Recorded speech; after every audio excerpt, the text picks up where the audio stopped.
Hey, Ricky from Towards Better.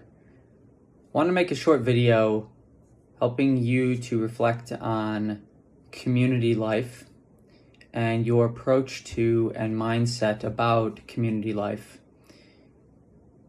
We're led to believe a lot in our culture that is increasingly about commodification and purchasing power and money, and is becoming busier and busier, that we can actually purchase community. That community is something we receive, or something we go out into, or something that we're part of community.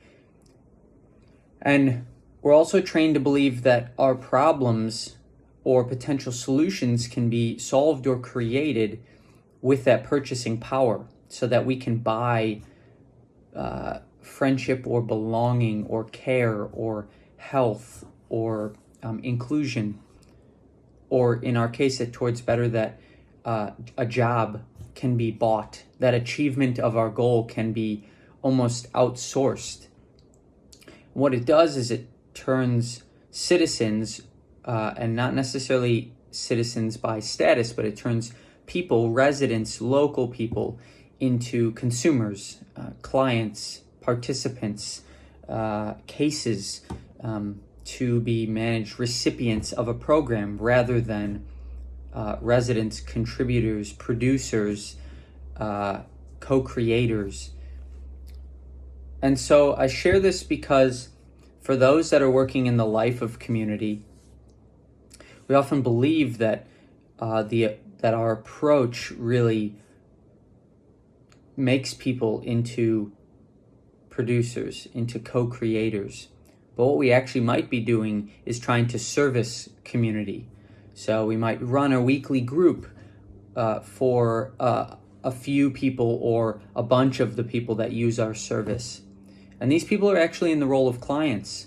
So this isn't being part of community life. We've tried to outsource friendship, and we're trying to have a service meet the needs of relationships and belonging and true friendship and purpose.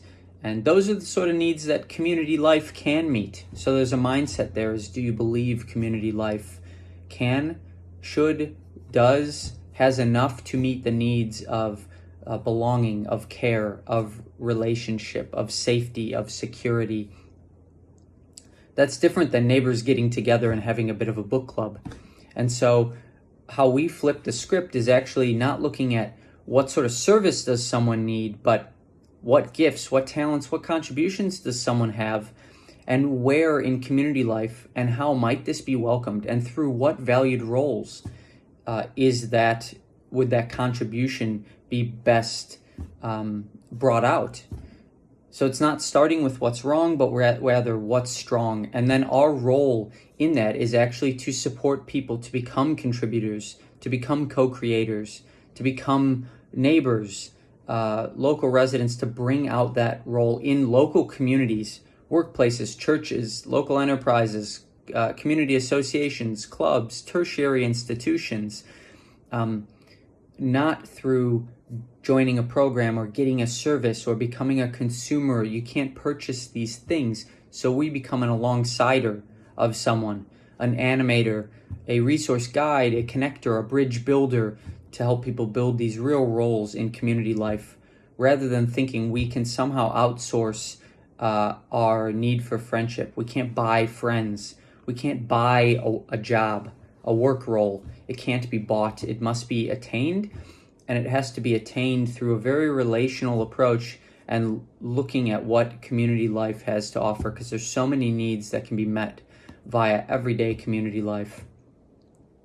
So I just want to end with a reflection around what are some ways that you've either been treated as a consumer, or you've become a consumer or a recipient of a program or a service, rather than a resident, a citizen, a co-creator.